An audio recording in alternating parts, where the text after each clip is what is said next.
Pregação temática, em razão da data que nós comemoramos hoje no nosso calendário, o Dia das Mães. Mas antes, irmãos, que alguém pense que este é um culto às mães, longe disso. O culto continua sendo ao Senhor. A pregação será expositiva. Todos nós aqui, independente da situação, mães, mulheres solteiras, mulheres jovens, pais, jovens do sexo masculino, porque ainda cremos que há sexo masculino, todos aqui vão aprender da palavra de Deus. A palavra continua sendo o centro da pregação nesta igreja e, consequentemente, o Senhor é exaltado e é adorado. Culto às mães é quando alguém tem a possibilidade de estar aqui cultuando ao Senhor, mas decide não vir para estar com a sua mãe. Aí sim eu diria que isso pode ser um culto às mães. Mas aqui não, irmãos. Aqui o culto é sempre ao Senhor. E aqui o texto que foi escolhido para realizarmos essa pregação temática é o texto de 1 Samuel, capítulo 2, versos 1 a 10, um texto onde nós encontramos a oração de uma mãe, a mãe do profeta Samuel. E apenas para contextualizar, caso você não conheça essa história, ou nunca ouviu falar de Ana, e nem do profeta Samuel, Ana era uma mulher casada com um homem chamado Eucana. E essa mulher, ela vivia uma luta em sua vida por não conseguir gerar filhos. E isso trazia uma angústia profunda a ela. O primeiro capítulo deste livro, de 1 Samuel, conta que assim como eles faziam anualmente, Ana estava com o seu marido na cidade de Siló. Era nessa cidade onde o tabernáculo, lembra aquela tenda que foi erguida no deserto, ainda por Moisés, para que lá houvesse o sacrifício, o serviço sacerdotal? Pois bem, neste momento, o povo de Israel já está na terra que o Senhor havia prometido a eles, e o tabernáculo estava erguido na cidade de Siló. E lá eles foram, como eles faziam todo ano, levar os seus sacrifícios. E aí então, em um determinado momento, Ana foi até onde estava o tabernáculo e orou a Deus lá, orou ao Senhor, pediu a ele que o Senhor a abençoasse com um filho. E aí então, nessa oração, ela fez um voto com o Senhor. Ela disse: se Deus atendesse o seu pedido, a sua oração, e ela então gerasse um filho no seu ventre, ela consagraria esse filho, ela consagraria essa criança ao serviço ao Senhor. E aí então a história nos conta que o Senhor atendeu a oração dessa mulher. Ela gerou Samuel. E aí então cumpriu com o seu voto. Entregou o pequeno Samuel aos cuidados do profeta Eli para que ele servisse o Senhor durante toda a sua vida. E aí então o restante da história, creio que a maioria de nós conhece. Samuel se tornou um grande profeta entre o povo de Israel. Então o texto que nós vamos ler agora é a oração de agradecimento ao Senhor de Ana. É um cântico de louvor que foi entoado por esta mulher. E aqui nesse cântico, irmãos, nós veremos uma teologia extremamente robusta, uma teologia muito sólida. E essa teologia moldava o coração dessa mãe. Então acompanhe comigo a leitura do texto de 1 Samuel, capítulo 2, versos 1 a 10. Diz assim a palavra do Senhor: então Ana orou assim: o meu coração exulta no Senhor, a minha força está exaltada no Senhor. A minha boca se ri dos meus inimigos, porque me alegro na tua salvação. Ninguém é santo como o Senhor, porque não há outro além de ti, e não há rocha como o nosso Deus. Não multipliquem palavras de orgulho, que não saiam palavras arrogantes da boca de vocês, porque o Senhor é o Deus da sabedoria, e ele pesa na sua balança todos os feitos das pessoas. O arco dos fortes é quebrado, porém os fracos são revestidos de força. Os que antes estavam fartos, hoje trabalham por comida, mas os que andavam famintos não têm mais fome. Até a mulher estéril tem 7 filhos, e a que tinha muitos filhos perde o vigor. O Senhor é quem tira a vida e quem a dá. Ele faz descer a sepultura e faz subir. O Senhor empobrece e enriquece, humilha e também exalta. Levanta o pobre do pó e tira o necessitado do monte de lixo para o fazer assentar ao lado de príncipes, para o fazer herdar o trono de glória. Porque do Senhor são as colunas da terra, e ele firmou o mundo sobre elas. Ele guarda os pés dos seus santos, mas os perversos emudecem nas trevas da morte, porque o homem não prevalece pela força. O Senhor destrói os seus inimigos. Dos céus troveja contra eles. O Senhor julga as extremidades da terra, dá forças ao seu rei e exalta o poder do seu ungido. Irmãos, esse cântico de Ana, uma oração que é muito similar a um salmo. Se você ler os salmos, você vai ver muitas similaridades aqui com o texto. Quem lembra também da pregação de Natal, que foi o cântico de Maria, certamente você deve ter visto a semelhança entre os dois textos, porque possivelmente, provavelmente, Maria se inspirou no cântico de Ana. E aqui existem muitas informações, muitas palavras que sequer precisam de explicações. Nós vemos aqui que as palavras do texto são simples e são muito claras. Por isso, eu vou me deter aqui a destacar alguns pontos centrais dessa teologia, da teologia desta mãe, daquilo que é dito por ela, daquilo que ela fala sobre Deus. Uma teologia que certamente moldava o seu coração. Lembrando, irmãos, que a teologia, quando alcança o coração, ela sempre tem efeitos práticos em nossa vida. Aquilo que você entende e que você conhece sobre Deus, molda quem você é. Molda a maneira como você vive. A boa teologia tem esse poder. E aqui, queridos, era o que acontecia com essa mãe. E por isso meu objetivo aqui é analisar o entendimento que Ana tinha sobre o Senhor. Um entendimento que nós sabemos era inspirado pelo Espírito Santo de Deus. E aqui eu selecionei 6 pontos na sua teologia. Então, irmãos, espero que vocês não tenham compromisso hoje. Normalmente, Dia das Mães, ninguém tem compromisso de almoço, nada, né? Porque são 6 pontos. 3 pontos leva mais ou menos 1 hora. 6 pontos. Até pedi para o Mateus hoje, né? Mateus, entrega para mim o quanto antes a palavra. Seja rápido, não explique nada, só conduza. Porque provavelmente vai demorar um pouquinho mais. Mas enfim, irmão, se você sair daqui fartos da palavra, né? Fartos de mim, né? Mas fartos da palavra, tá ótimo, né? Esse é o objetivo. Então, queridos, nós vamos aqui analisar esses 6 pontinhos sobre essa boa teologia dessa mãe. Então, de acordo com o texto, Deus é, para Ana, em primeiro lugar, o seu sustentador. Olha só o que diz a primeira parte do verso 1. Então Ana orou assim: o meu coração exulta no Senhor, a minha força está exaltada no Senhor. Ou como traz a NVT, a nova versão transformadora, ela diz assim: o meu coração se alegra no Senhor, o Senhor me fortaleceu. Essa é a ideia aqui, o Senhor me fortaleceu.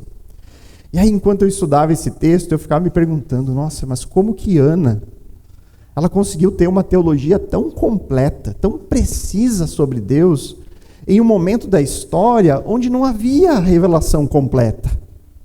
Imagina que Ana tinha à sua disposição os livros de Moisés, e nem era à sua disposição, porque certamente ela não tinha em casa.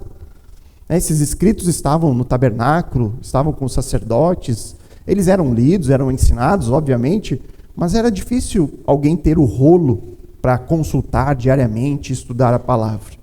E eu fiquei pensando, nossa, mas como que ela conseguia ter uma visão tão precisa acerca de Deus?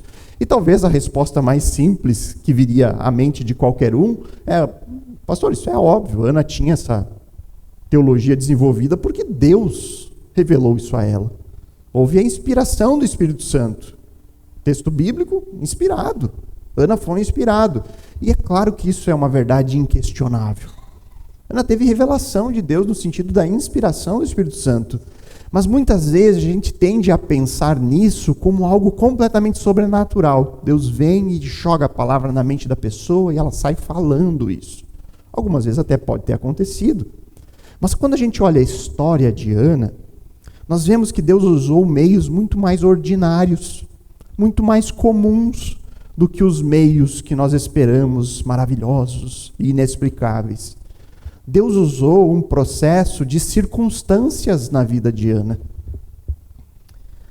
A vida de Ana moldou ela até aquele momento, junto com aquilo que ela já conhecia sobre Deus, o Deus de Israel, o Deus que libertou o povo do cativeiro do Egito. Então esse conjunto daquilo que ela conhece de Deus, com aquilo que as coisas, como as circunstâncias acontecer na sua vida, fez com que ela tivesse um entendimento muito sólido e preciso. E isso ela expressou em um cântico de louvor a Deus. No capítulo 1 de 1 Samuel, nós encontramos alguns detalhes ali sobre a vida de Ana, sobre o seu sofrimento. Ana não conseguia ter filhos. Irmãos, se isso é difícil hoje em dia para uma mulher, ser estéril, ter dificuldade de... Se isso é um sofrimento hoje, você imagina numa época onde isso era vergonha, onde isso era sinônimo de uma humilhação pública. As pessoas viam mulheres estéreis como alguém amaldiçoada por Deus, como alguém que não foi agraciada. Então você imagina o sofrimento de Ana dentro desse contexto. Mas aí o texto ele vai nos dizer que havia uma força maior por trás dessa condição de Ana. Se você olhar 1 Samuel verso 5, o texto diz ali que o Senhor havia deixado Ana estéril. O Senhor estava por trás dessa condição. Havia um propósito de Deus naquilo que Ana estava vivendo. E todo esse sofrimento que ela enfrentava, que tinha Deus por trás, isso levou ela a estar diante do Senhor chorando. O texto diz que ela chora ao Senhor com amargura de alma, com a alma amargurada por conta daquilo, e ela derrama o seu coração, os seus sentimentos, o seu desejo, tudo ela coloca diante do Senhor. E aí o restante nós sabemos da história. O fato, irmãos, é que toda a história de dor e de sofrimento de Ana conduziu ela até aquele momento onde ela se coloca diante do Senhor, onde ela faz a sua oração é atendida e ela então está agora em louvor e a adoração. O fato dela não gerar filhos levou ela até Deus como único socorro. E aí depois que ela teve a sua oração atendida, isso fez com que ela compreendesse que a sua força depende dele. O coração de Ana foi moldado por essa verdade teológica. Deus é quem a sustenta. Do Senhor vem a nossa força. Nenhuma mãe, nenhuma pessoa é super poderosa. Todos nós temos as nossas fraquezas. Todos nós temos as nossas incapacidades. Todos nós enfrentamos os nossos dias maus. E muitas vezes o que nós precisamos fazer nesses dias é reconhecer isso. Senhor, talvez eu não consiga. Senhor, talvez eu não tenha forças.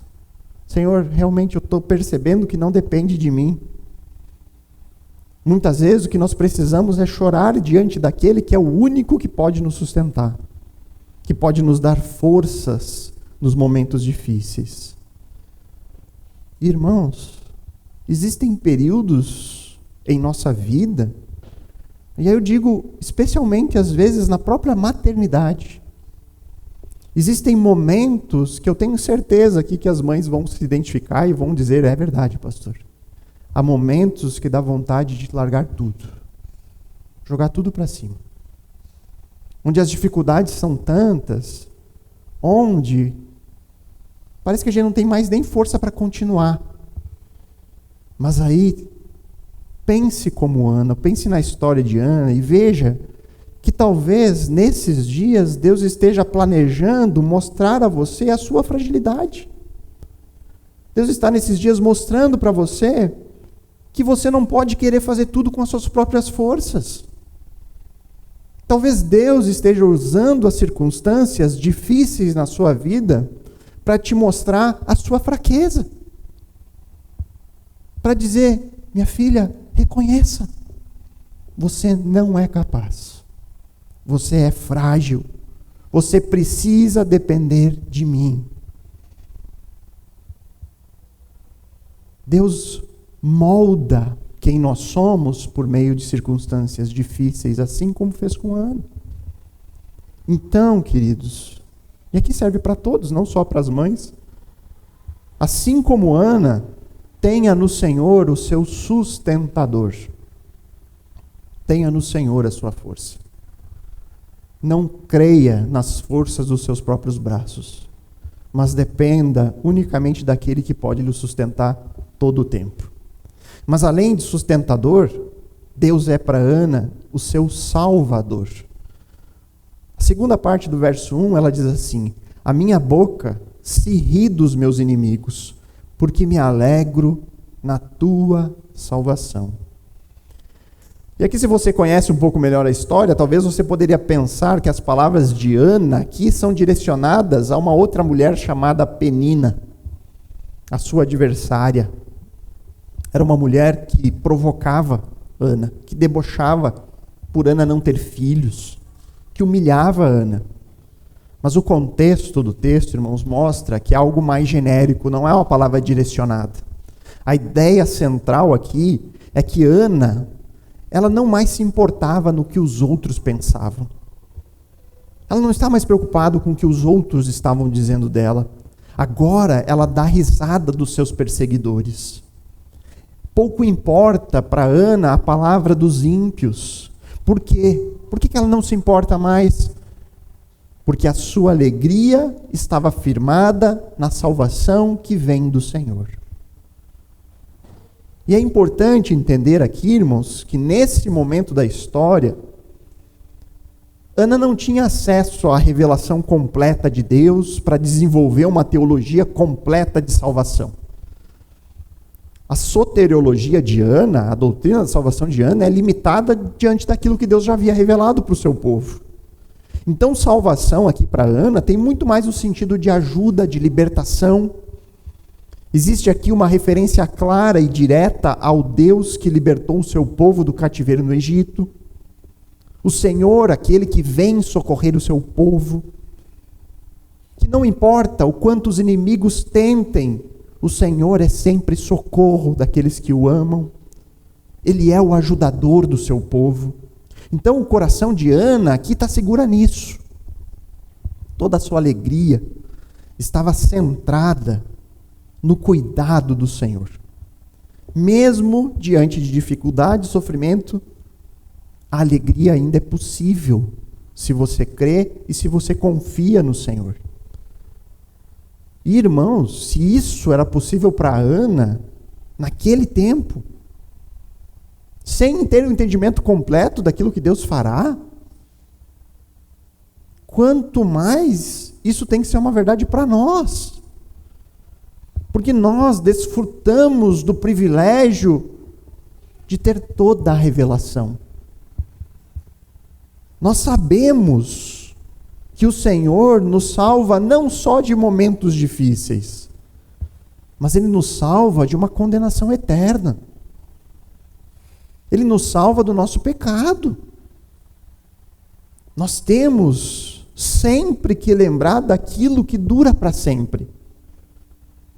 Nós devemos nos alegrar porque o nosso maior problema já foi resolvido. Cristo resolveu o nosso maior problema na cruz. Essa deve ser sempre a nossa maior esperança. Por isso, mulheres, especialmente as mulheres aqui hoje, deixa eu dizer uma coisa importante para vocês. A sua salvação não vem por meio da maternidade. A sua redenção não vem por meio de ser uma mãe perfeita. A sua salvação não está no casamento dos seus sonhos. O seu marido, ele não pode assumir o lugar de um redentor na sua vida. Os seus filhos não podem ser a sua maior esperança. Não pode ser a sua maior alegria. Não pode. Nada pode tomar o lugar que só Deus pode ocupar na sua vida. Porque qualquer outro tipo de redenção que você possa imaginar ter encontrado, ou que você possa estar buscando, qualquer coisa que você acha que vai suprir a sua emoção, que vai lhe dar uma vida perfeita, sabe, aquilo que você busca como uma motivação diária para levantar, se não for Deus, você está seguindo uma falsa redenção. Você está cultuando um falso Deus na sua vida.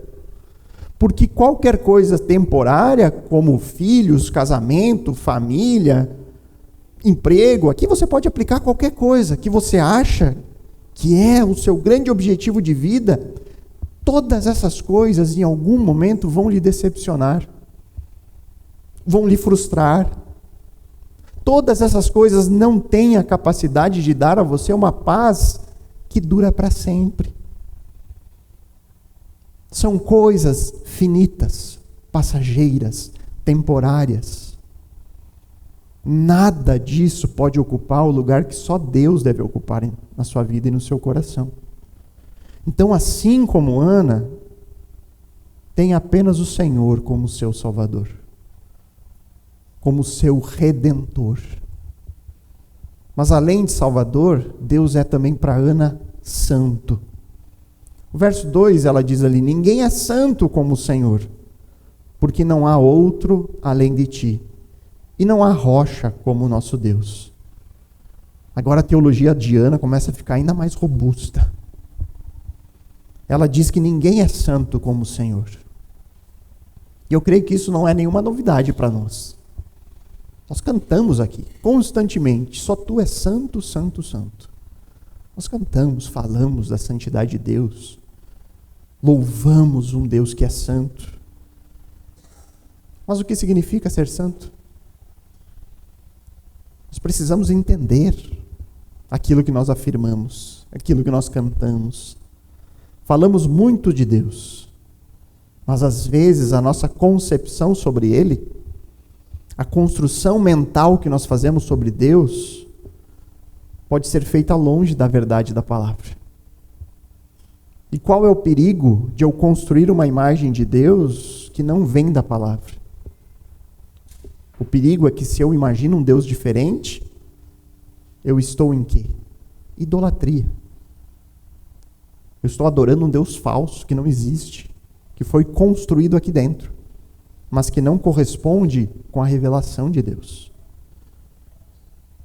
Então, a definição mais conhecida de santo, dessa palavra santo, é a tradução de separado. Aquilo que nós mais sabemos, né? Quando a gente diz, nós somos santos no Senhor, nós somos separados pelo Senhor. Ser santo é ser separado. E parte disso está presente no verso 2, quando diz que não há outro além do Senhor. Deus é completamente separado, completamente único. Mas outra maneira de descrever a santidade em relação a Deus é a ideia de perfeição absoluta, algo absolutamente perfeito. Deus é diferente, Deus é separado por conta da sua perfeição absoluta. Isso faz dele santo. Essa santidade, essa perfeição que não é encontrada em nenhum outro lugar. O ser de Deus está completamente separado no sentido de ausência de qualquer traço de pecado, de qualquer traço de imperfeição. Ele está acima de qualquer outro, de tal forma que ninguém pode se comparar a ele. A santidade de Deus, essa perfeição, ela permeia todos os seus atributos. Por isso nós dizemos que o amor de Deus é um amor santo. A misericórdia de Deus é uma misericórdia santa, perfeita. Até mesmo a sua ira, a sua fúria, é uma ira e fúria santa, perfeita. E aí muitas vezes isso dá um nó na nossa cabeça. Como assim? Uma ira perfeita? Irmãos, se Deus é tão diferente de nós, não seria estranho nós chegarmos em um momento onde nós não conseguimos compreender. Porque Deus é altíssimo. Deus excede a nossa capacidade de compreensão, completamente separado. O que nós precisamos fazer é nos distanciar de uma visão rasa de Deus, uma visão superficial de Deus. E é muito comum nos nossos dias. As pessoas constroem uma imagem de Deus como se ele fosse um de nós. Ele é um cara legal. No meio de jovens, ele é meu brother. Como se fosse um amigo ali que está ali junto com ele, fazendo as mesmas traquinagens. Como assim? Não é esse o Deus que se revelou a nós por meio das Escrituras. Deus não é um senhorzinho de idade que está lá no céu, só olhando lá de cima, atendendo desejos, vendo como o povo, como o povo está sofrendo. Deixa eu dar um negocinho bom para eles. O Deus da Bíblia é um Deus inigualável, altíssimo, santo, separado. Não há outro como o Senhor. A Bíblia descreve Deus como alguém todo-poderoso, criador de tudo e de todos. Alguém que sabe de tudo, é onisciente. Alguém que está em todo lugar ao mesmo tempo, é onipresente. Essa visão de Deus nós temos que cultivar. Uma visão elevada, bíblica, que não foi extraída da mente humana, porque o homem não é capaz de pensar em um Deus como esse. Os deuses criados pelos homens são os deuses do Olimpo. Deuses vaidosos, que cometem erros. Esses deuses que você encontra na filosofia. O Deus da Bíblia é altíssimo. Assim como Ana, tenha uma visão elevada de Deus. Construa a imagem de um Senhor que é santo. Desenvolva e busque por uma visão bíblica de Deus. Mas além de santo, Deus é também para Ana justo juiz. Os versos 3 a 5. Não multipliquem palavras de orgulho, que não saiam palavras arrogantes da boca de vocês, porque o Senhor é o Deus da sabedoria, e Ele pesa na sua balança todos os feitos das pessoas. O arco dos fortes é quebrado, porém os fracos são revestidos de força. Os que antes estavam fartos, hoje trabalham pela comida, mas os que andavam famintos não têm mais fome. Até a mulher estéril tem 7 filhos, e a que tinha muitos filhos perde o vigor. E eu gostaria aqui de enfatizar o que é dito na segunda parte do verso 3. Porque o Senhor é o Deus da sabedoria, e Ele pesa na sua balança todos os feitos das pessoas. Citando também, novamente, a NVT, ela também facilita as coisas para nós. Ele diz assim, pois o Senhor é um Deus que tudo sabe. Essa é a ideia do Deus da sabedoria. Ele julgará a ação de todos. Se você for para o verso 10, aí também diz, o Senhor julga as extremidades da terra. Deus como um juiz é uma figura comum na Bíblia. Salmo 96:10 diz que o Senhor reina, que Ele firmou o mundo para que não se abale e que Ele julga os povos com justiça. Deus, Ele é apresentado na Bíblia como um juiz. Mas Deus não é um juiz qualquer. Deus não é um juiz como aquele que nós conhecemos. Falhos, suscetíveis a injustiças, que estão sempre tendenciosos nos seus julgamentos. Deus é um juiz santo. Deus é um juiz perfeito. O julgamento do Senhor nunca falha. Quando o texto diz que o nosso Deus é um Deus da sabedoria, ele está dizendo aqui que Deus sabe de tudo. Então, como um juiz que sabe de tudo, ele não precisa investigar. Ele não precisa colher depoimento. Ele não precisa analisar as provas, porque ele tem acesso a tudo. Esse Deus da Bíblia, ele tem acesso aos pensamentos. Ele tem acesso às motivações no coração.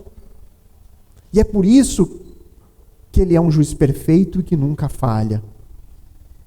E aí, quando nós sabemos que o nosso Deus é um justo juiz, que julga todos com retidão, isso nos faz descansar nele. Isso serve para acalmar o nosso coração quando nós buscamos por retribuição ou vingança a alguns que cometeram injustiças contra nós. E o caso de Ana, acontece isso. Ana foi perseguida. Ana sofreu nas mãos de uma pessoa que queria o seu mal. Mas Ana entendia que o Senhor julgaria todas as coisas. Que nada passaria despercebido diante dos seus olhos. O Senhor é aquele capaz, conforme diz a palavra, de humilhar os fortes, de exaltar os fracos. O Senhor é capaz de alimentar o faminto. E mais especificamente no caso de Ana, somente o Senhor era capaz de agraciá-la com muitos filhos. E aqui a gente consegue, de alguma forma, muitas vezes, se identificar com Ana, no sentido da perseguição, de se sentir injustiçados. Muitas vezes, pessoas cometem injustiças contra nós. E isso pode nos levar a termos a nossa mente completamente envolvida e dominada por rivalidades. Por pensamentos de como eu vou conseguir retribuir essa injustiça. Como que eu vou poder fazer com que essa pessoa sinta um pouquinho da dor que eu estou sentindo. E aí a gente fica lá tramando planos de alguma forma conseguir retribuir. E consequentemente perdemos a paz. Perdemos a alegria. Isso afeta a nossa vida por completo. Mas quando o nosso coração é moldado por uma teologia forte como a do texto, então nós descansamos no justo juiz. Nós sabemos que mesmo que a injustiça sofrida não seja punida agora, um dia o Senhor julgará. E um dia cada ato, cada intenção do coração de cada pessoa estará diante do Senhor para ser julgada. Irmãos, é muito fácil nós pegarmos isso aqui com uma pá e jogarmos para o lado. Pensar em alguém, aquela pessoa vai ver nesse dia. Mas, irmãos, até mesmo os nossos atos, até mesmo as nossas motivações serão postas diante deste justo juiz. Então, queridos, assim como Ana, creia nisso e descanse nisso. Mas além de justo juiz, o Senhor é também para Ana soberano. E preste atenção dos versos 6 a 8, irmãos. Esse texto é muito importante. Olha o que diz. O Senhor é quem tira a vida e quem a dá. Ele faz descer a sepultura e faz subir. O Senhor empobrece e enriquece. Humilha e também exalta. Levanta o pobre do pó e tira o necessitado do monte de lixo, para o fazer assentar ao lado de príncipes, para o fazer herdar o trono de glória. Porque o do Senhor são as colunas da terra, e ele firmou o mundo sobre elas. Como eu gostaria, irmãos, que todo cristão tivesse uma teologia sólida como essa. O que o texto aqui está nos dizendo? Que Deus é soberano sobre a sua criação. Ele é o doador da vida. Ele quem concede vida. É Ele quem dá a vida. Mas sobre Ele também está o número dos nossos dias. É Ele quem tira a vida. É Ele quem faz descer a sepultura. Mas Ele também tem poder para nos tirar de lá. E por que o Senhor tem esse controle soberano? A resposta vem no verso 8. Porque do Senhor são as colunas da terra. Ele firmou o mundo sobre elas. Por que Deus é soberano e controla tudo? Porque Ele é o Criador. Ele criou tudo que existe. E como Criador, Ele é dono. Ele é Senhor. Ele é proprietário. Ele governa toda a sua criação. E não somente isso, irmãos. Nós temos que ir profundo aqui. O texto fala que Deus é aquele que controla as circunstâncias da nossa vida. Ele coloca dizendo, olha, Deus dá a vida e Deus tira. Ele pega os extremos, o início e o fim da nossa vida. E aí depois ele cita o exemplo da condição social. Ele dá pobreza e dá riqueza. Ele diz até mesmo isso, até mesmo as circunstâncias da nossa vida estão debaixo do controle soberano do Senhor. Então Deus não apenas controla o dia que nos trouxe a existência. Ele não só controla o momento do fim da nossa vida. Ele controla tudo entre um extremo e outro. Deus soberanamente decidiu o dia do nascimento de cada um de nós. Deus decidiu soberanamente aonde nós nasceríamos. Deus soberanamente decidiu as circunstâncias que nos cercam. A família que nós nascemos, a cidade que nós nascemos, todos os detalhes foi planejado por Deus. E Ele diz, tudo isso está debaixo do meu controle.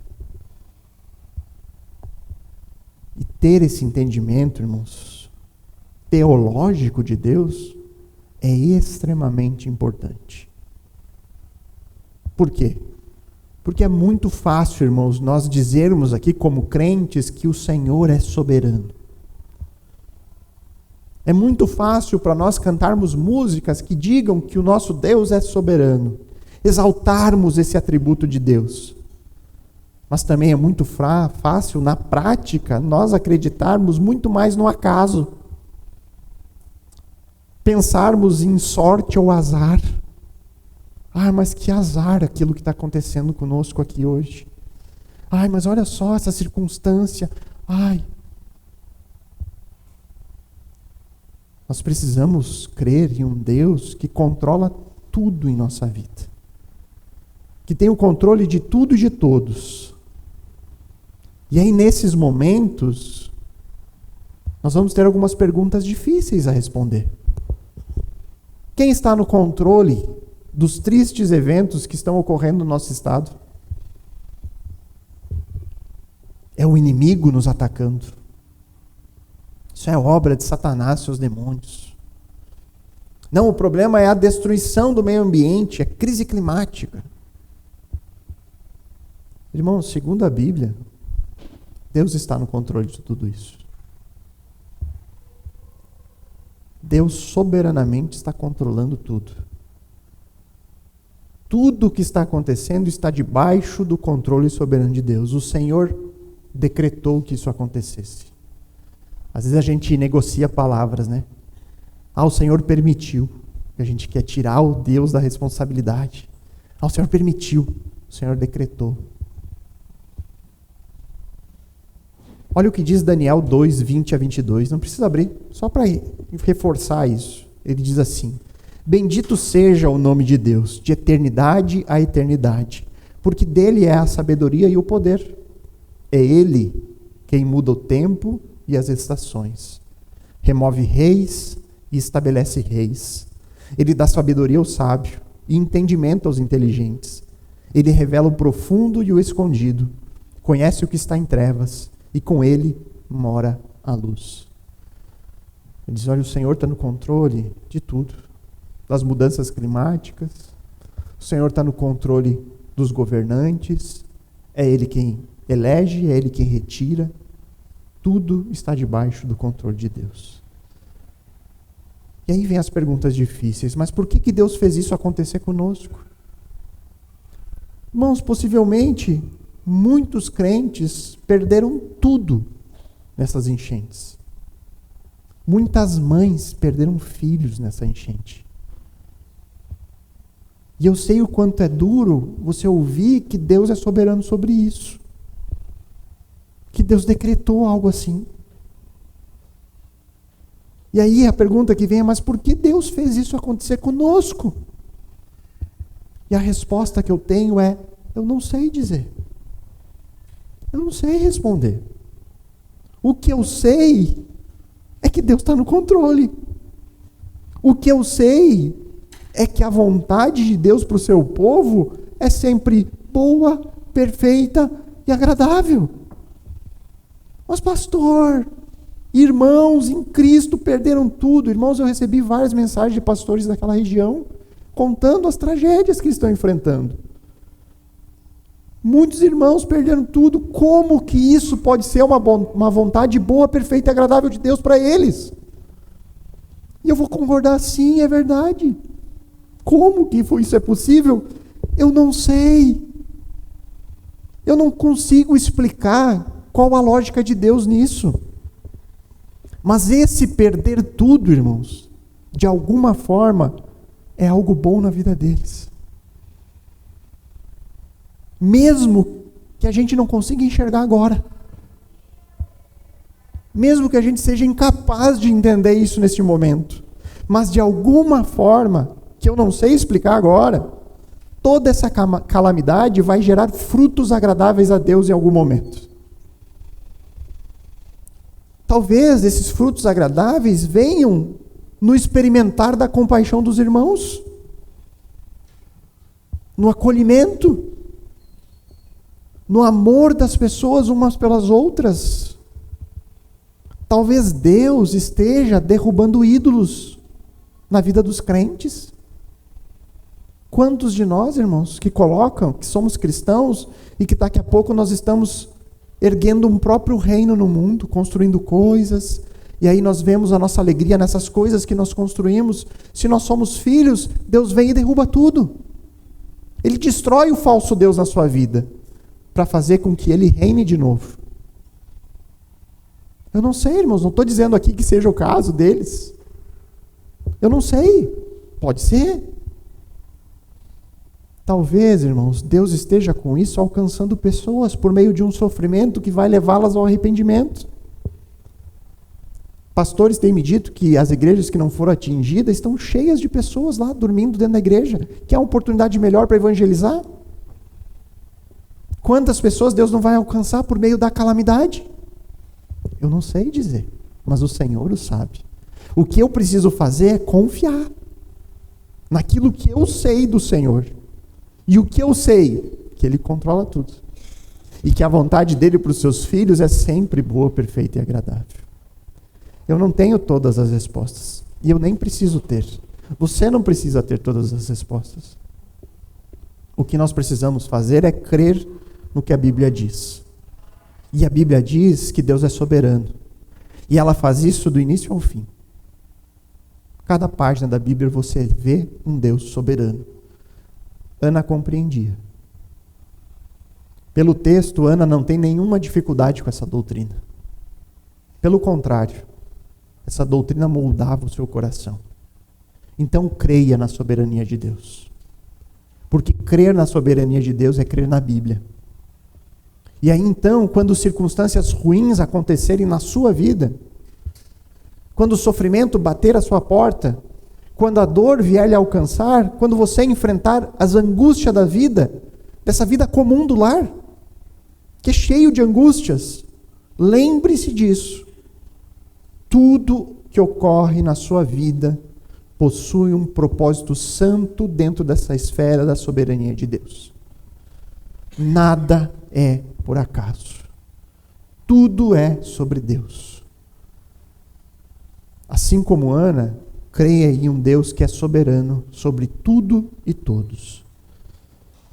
Mas além de soberano, Deus também é para Ana o seu protetor. Versos 9 a 10. Ele guarda os pés dos seus santos, mas os perversos emudecem nas trevas da morte. Porque o homem não prevalece pela força.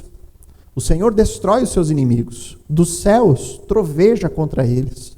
O Senhor julga as extremidades da terra, dá forças ao seu rei e exalta o poder do seu ungido. Irmãos, por conta do pecado, um pecado que contaminou, que corrompeu a perfeição da criação de Deus, o mundo é hoje um lugar perigoso. O mundo está cheio de pessoas que sofrem todos os dias com desastres naturais, com violência. E quando essa violência está aliada ao desastre, parece que ainda é mais grave, né? A gente consegue ver o que o pecado fez com a humanidade. Nesse mundo mal, nós convivemos com problemas de saúde e muitas outras coisas. Então é natural que nós, ao olhar para este mundo, que a gente vá atrás de proteção contra ele. Proteção contra a dor, contra a tristeza, contra as doenças. E ao olhar para a Bíblia, nós vamos ver muitos textos que vão prometer proteção física. Deus prometendo proteção. Por exemplo, Salmo 121, verso 3, é um salmo que nós aqui já cantamos várias vezes esse cântico. Ele, o Senhor, não deixará que você tropece.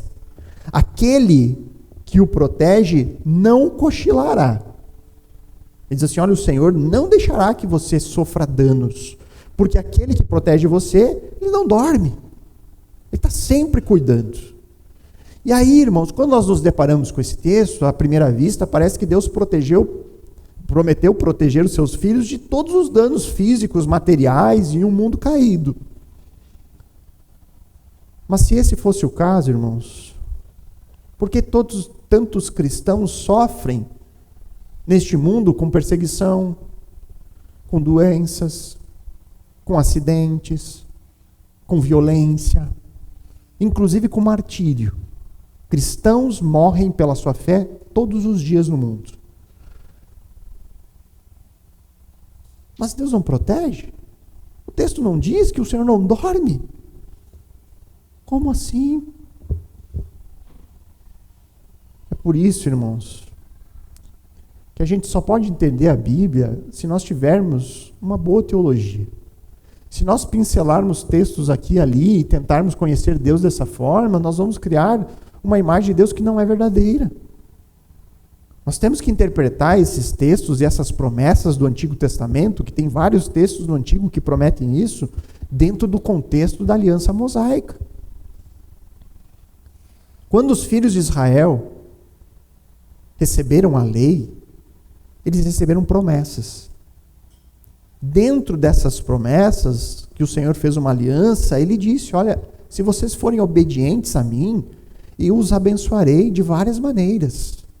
Bênçãos materiais, bênçãos físicas, bênção em relação às suas colheitas, bênção sobre saúde, sobre filhos, vocês serão férteis.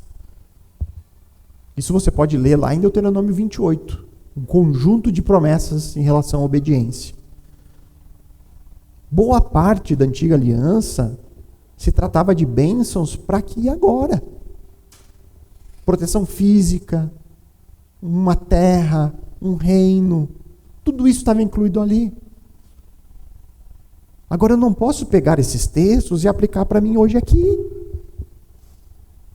É importante entender que nós não estamos mais debaixo da antiga aliança. Nós estamos debaixo de uma nova aliança. Deus, ele não promete proteger os crentes em Cristo de todos os danos físicos. Há momentos onde certamente ele deve nos proteger. Nós vemos isso no livro de Atos. Ele protegendo os seus filhos ali.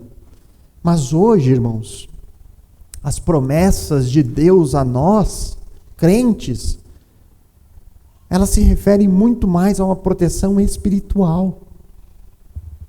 Quando nós cremos em Jesus Cristo como Senhor e Salvador das nossas vidas, no momento em que nós cremos, irmãos, o Espírito Santo habita em nós. O Espírito Santo toma morada. E aí então nós somos selados, guardados para a eternidade.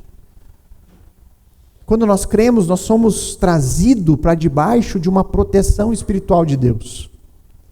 Isso significa, irmãos, que independentemente dos nossos futuros pecados, independentemente dos ataques de Satanás, nós nunca perderemos a salvação que Deus nos deu. Não há nada que possa nos separar do amor de Cristo. Leia Romanos 8. Nada pode nos separar do amor do Senhor. Estamos quase chegando nesse capítulo, na exposição de Romanos. E não me entendam mal, irmãos. Eu não estou dizendo aqui que é errado você orar por proteção física. Longe disso. Mas nós temos que ter a consciência de que se Deus não atender o nosso pedido, o Senhor continua sendo bom na nossa vida. O Senhor, muitas vezes, nos fortalece por meio de provações que chegam na nossa vida. E cada provação física, cada prova que vem na nossa vida, nós temos uma garantia de que o Senhor nos guardará espiritualmente, que nos fará crescer por meio daquilo. Que nós estamos salvos e que o Senhor está trabalhando. Crer nisso é sempre o mais importante. Nós podemos sim padecer em doenças. Nós podemos sim sofrer calamidades. Nós podemos sim lidar com escassez de recurso, com perseguição, com sofrimento de todos os tipos. Mas a nossa alma jamais padecerá. A nossa salvação jamais estará em jogo. Por quê? Porque Cristo nos assegura que nenhum daqueles que o Pai deu a Ele se perderá no caminho. Nenhum, Ele diz. Todos aqueles que o Pai me deu estão seguros. E por isso nós podemos crer, assim como Ana, que o Senhor é o nosso protetor. Mas especificamente nós temos que saber que a proteção, a garantia que Ele nos dá é de proteção espiritual. O Senhor nos promete nos guardar até o fim nele. E são esses os pontos, irmãos, que formam uma teologia robusta, consistente na mente de Ana. Essa é a teologia teórica. Mas toda boa teologia precisa vir para a prática. E é isso que nós veremos agora. Achou que era só 6 pontos, né? O pessoal pensou, mas o pastor está acabando cedo. Não, temos a prática agora. A boa teologia tem que moldar o seu coração. Na Bíblia, irmãos, o coração é a sede do intelecto. A gente, hoje em dia, olha para o coração como as emoções, né? Na Bíblia, coração é o intelecto, é a sede da alma humana. Tudo está ali no coração. Os nossos desejos, a nossa vontade, o nosso intelecto, as nossas emoções, tudo estão aqui. É o que nos fazem seres humanos. Nós podemos perceber isso pelo texto. O quanto a boa teologia moldava Ana, moldava a vida dela, o coração dela. Isso fazia com que Ana tivesse uma alegria duradoura. Ela afirma a alegria na salvação. E isso é muito significativo. Por quê? Porque nós já constatamos, vivemos em um mundo mau, um mundo caído. A vida não é perfeita, nunca vai ser. A verdade é que o pecado tornou esse mundo imperfeito. Tornou a nossa vida imperfeita. A vida no lar, ela é repleta de decepções. Estou errado? Só coisas boas. A vida no lar é cheia de frustrações, cheio de dramas, cheio de dores, cheia de ansiedades, cheia de angústias. Junta ainda em tudo isso as pressões estéticas dos nossos dias. As pressões para mantermos uma aparência perfeita. Uma perfeição que é irreal. Por quê? Porque somos pecadores. Perfeito só o Senhor. E nisso muitas mães acabam perdendo a alegria. Perdendo a alegria até de continuar. E por que isso ocorre? Até entre cristãos isso ocorre. Porque diferente de Ana, talvez as suas esperanças estão sendo colocadas em um modelo ideal de vida perfeita que nunca vai existir. As mulheres imaginam um lar ideal, imaginam maridos perfeitos, imaginam filhos extremamente obedientes e educados, que nunca vão cometer pecados. Imaginam e idealizam vidas fáceis. Em que sentido vida fácil? Onde as demandas são suaves. Acorda de manhã cedo e tudo é fácil fazer. Cuidar da casa é fácil, cuidar dos filhos é fácil, cuidar do marido é fácil, tudo muito fácil. Esse é o objetivo que elas querem. E aí então, começam a nutrir em seu coração um ideal que é inalcançável. Começam a achar que elas só vão ser aceitas e reconhecidas quando elas atingirem esse padrão perfeito. E aí muitas vezes elas olham no Instagram pessoas com essas vidas perfeitas, como se aquilo ali fosse a vida da pessoa. Aquilo ali é a vida completa dela, aquelas poucas fotos postadas. E aí então, quando ela olha para a sua própria vida, quando ela olha para o caos da vida real, elas percebem que elas estão muito distante desse ideal. E aí então as expectativas são frustradas. Aí então vem a angústia, vem a tristeza profunda, vem a depressão, vem o desânimo e coisas semelhantes.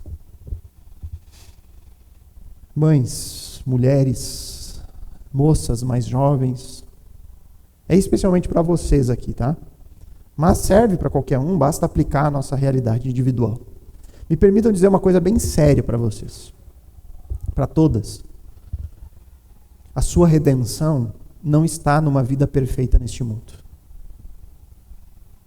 A sua redenção está na salvação que Jesus providenciou. A única redenção que você realmente precisa é o perdão dos seus pecados. É receber vida eterna por meio de Cristo. É disso que você precisa. Todo o resto é vaidade comparado com isso. Todo o resto é vaidade comparado com isso. O Senhor, entenda isso, o Senhor, Ele deu a sua vida na cruz, não para que você tenha uma vida perfeita agora. Não foi para isso que Cristo morreu. Cristo morreu para lhe dar uma vida perfeita no céu, onde você estará completamente livre do pecado. E isso para todo sempre. Não negocie uma vida temporária aqui pela eternidade. Vida sem fim. É somente quando você entender isso, que o que lhe importa é salvação dos seus pecados, vida eterna, só quando você entender isso, que o que você precisa é Cristo, você vai conseguir se ver livre da pressão deste mundo mau. Você vai se ver livre da pressão de ser uma mãe perfeita, de ser uma esposa perfeita, de ser uma mulher perfeita. Somente quando você entender isso, você vai poder descansar e encontrar um tipo de alegria que é inabalável. Que mesmo nos dias maus, mesmo quando os filhos estão dando todo o trabalho do mundo, mesmo quando o seu marido é insuportável, só a minha esposa que não passa por isso, o resto eu aqui, imagino que todos passem. Mesmo nesses dias, quando as tarefas comuns do lar estão te afogando, mesmo assim você vai poder sorrir. Você vai poder se alegrar. Por quê? Porque você foi salva. Você foi salva. Isso é o que importa. Jesus lhe deu vida. E lhe deu gratuitamente. Ele não exige que você seja essa mulher perfeita. Ele exige apenas que você creia nele e que você reconheça a sua fragilidade. Que você reconheça, eu não posso, eu não consigo. E aí então que você creia apenas nele como seu Redentor, e não em qualquer outra coisa. Mas para chegar a esse ponto, irmãos, você precisa crer no Deus da Bíblia. Um Deus que é sustentador, um Deus que é salvador, um Deus que é santo, um Deus que é justo juiz, um Deus que é soberano e um Deus que é protetor. Você precisa se entregar a Ele. E aí então essa boa teologia vai moldando o seu coração. Ainda não acabou. Quando a boa teologia alcançar o seu coração, a consequência inevitável disso é que essa boa teologia também vai moldar as suas ações. A prática demonstra um coração que crê. Não confie em si mesmo. Não pense que um simples "eu creio, pastor", um simples "não, mas eu acredito nisso", é prova de fé. Não confie nisso. A fé, ela é comprovada, ela é autenticada por meio de atos práticos. É aquilo que Tiago diz na sua epístola. Uma fé que não tem obras é uma fé morta. Uma fé que não pode ser autenticada por uma vida que demonstre, não serve para nada. Não serve para nada. Se você disser para mim aqui, não, pastora, que legal, gostei, a palavra atingiu meu coração. Voltar para casa e continuar frustrado porque você não é uma mãe perfeita, não adiantou nada. É algo só da boca. Isso tem que entrar. Tem que moldar o coração para moldar as ações. Então, quando a boa teologia molda a mente, os efeitos práticos são inevitáveis. E aqui eu vou dar apenas 2 exemplos, breves, de coisas que têm que ser transformadas na nossa vida se a boa teologia nos alcançou. A primeira delas. Depois vocês vão entender por que só 2 e por que eu escolhi as 2. A primeira, língua. A língua. O nosso falar. A nossa comunicação. Ela tem que mudar quando nós cremos na palavra de Deus. E isso está presente aqui no texto. Se você olhar o verso 3, Ana cita palavras orgulhosas e arrogantes. E nós poderíamos incluir aqui a língua que tenta destruir a reputação dos outros. A língua que tem prazer em espalhar notícias que não dizem respeito a nós. Sabe o que são notícias? Espalhar notícias que não dizem respeito a nós? Sabe qual é o termo comum que nós usamos para isso? Fofoca. A triste e velha fofoca. Se você tem problema nessa área, prefira o silêncio. Prefira sempre o silêncio. Fuja de pessoas e de grupos que só sabem falar dos outros. Por quê? Porque o Senhor é claro a nós. Ele diz que não saia da vossa boca nenhuma palavra que não for para edificar o outro. É mandamento do Senhor. Que não saia da nossa boca nada que não seja para edificar. Como que falar da vida de alguém pode edificar a pessoa se ela não está ali presente? De que forma? Em primeiro lugar, a primeira ação que deve mudar, que eu destaco aqui, é a língua. O crente tem que cuidar do seu falar. O crente tem que usar a sua boca para comunicar coisas que edifiquem e não que destroem os outros. Segunda coisa, irmãos, que eu gostaria de destacar como ação prática é a murmuração. Murmuração. Ser uma pessoa murmuradora significa ser alguém que está sempre reclamando, está sempre se queixando, está sempre expressando a sua insatisfação de forma negativa, seja com a sua vida, seja com as circunstâncias.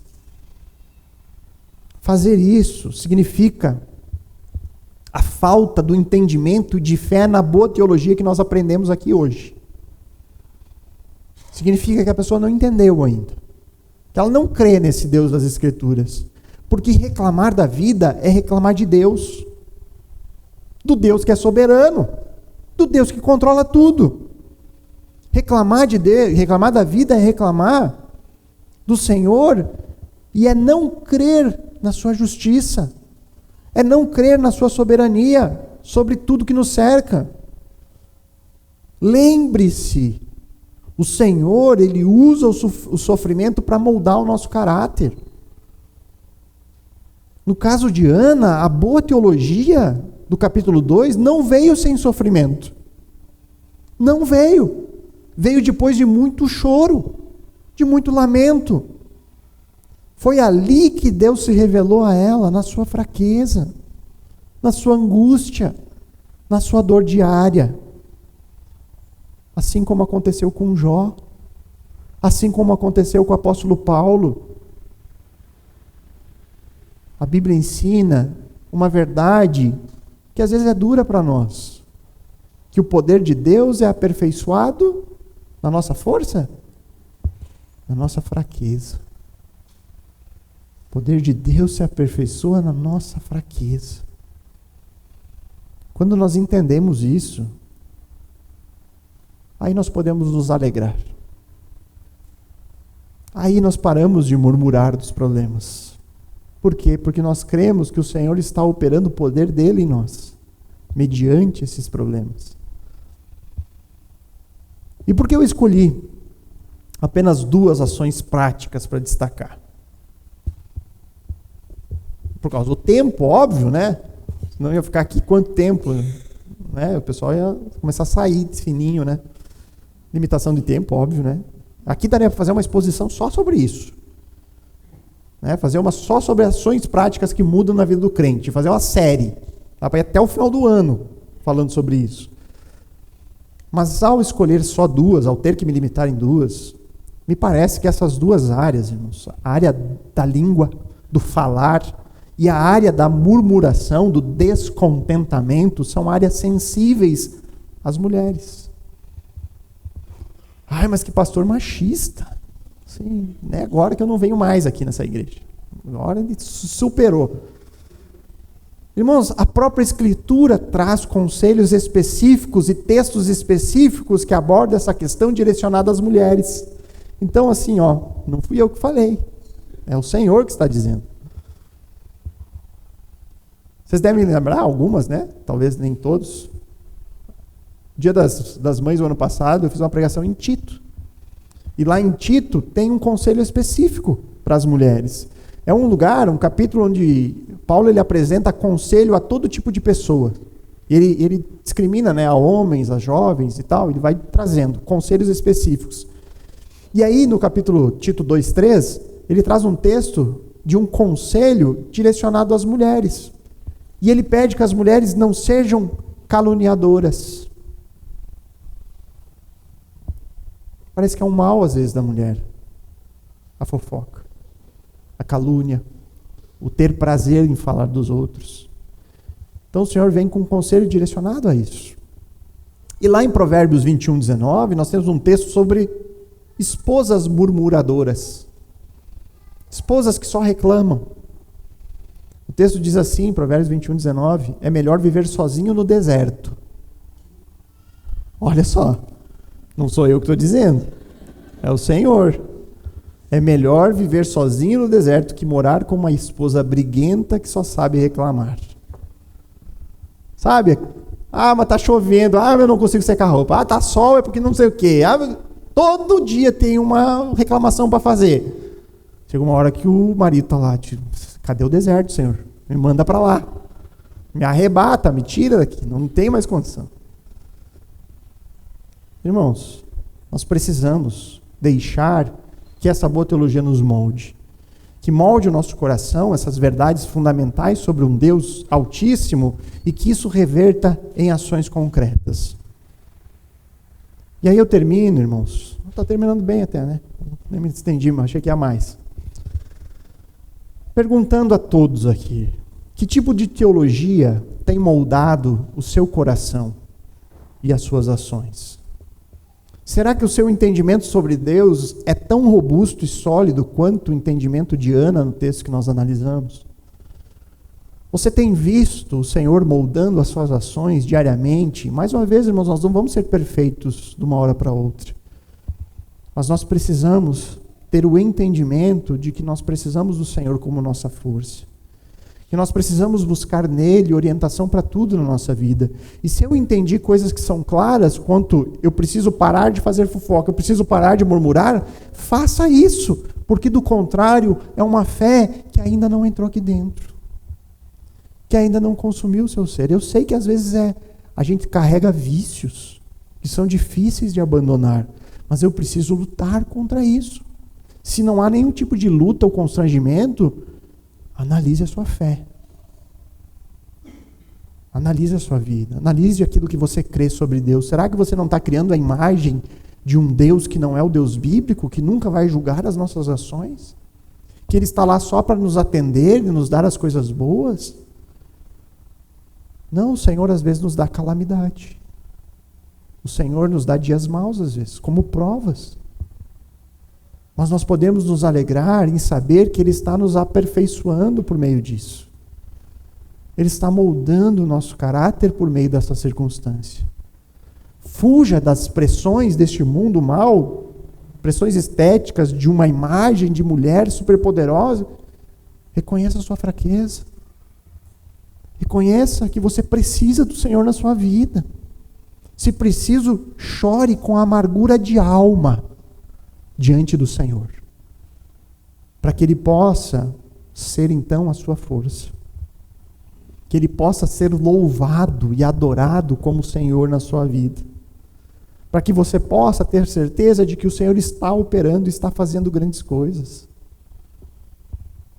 Se você já percebe isso, se alegre, louve o Senhor, adore como Ana adorou, adore com cânticos, adore com a sua vida, adore com o seu ser. Agora, se o texto de hoje lhe trouxe confronto, lhe trouxe coisas sobre Deus que você não sabia, então creia nele, creia nas Escrituras, porque esse é o único Deus verdadeiro. Ele é o único, fora dele, irmão, só existe idolatria. Ah, mas eu aprendi em outra igreja que Deus não é assim. Não aprenda na igreja, aprenda na Bíblia. Veja o que o texto está dizendo sobre Deus. Você leu o texto hoje. O que o texto falou sobre Deus? Creia nisso. Creia no Deus das Escrituras. Um Deus que se revela como sustentador, salvador, santo, justo, soberano e protetor. O meu desejo e minha oração é que a sua vida seja moldada por essa verdade maravilhosa. Que a sua vida seja moldada por uma boa teologia. Vamos orar. Pai bondoso, amado Senhor, te damos graça por tua bondade, pela tua misericórdia. Te damos graça por cada um dos atributos que nós lemos aqui no texto bíblico que revelam quem o Senhor é. Um Deus sustentador. A nossa força vem de ti, Pai. Nos ajuda a crer nisso, nos ajuda a dependermos do Senhor. O Senhor que se revela como nosso Salvador, não apenas dos problemas deste mundo, mas o nosso Salvador espiritual, o Salvador da nossa alma, aquele que deu o seu Filho para nos salvar. O Senhor é santo, perfeito, separado, altíssimo. O Senhor é justo, não é imparcial, não julga as coisas como os juízes deste mundo, mas é perfeito em seus julgamentos e juízos. Um Deus soberano que controla todas as coisas, os mínimos detalhes acerca da nossa própria vida. Coisas como pobreza e riqueza, conforme nós vimos no texto, vêm do Senhor. Que creiamos nesse Deus soberano que controla tudo e que possamos descansar, porque Ele é um soberano perfeito. É um soberano justo. E Ele é também o nosso protetor.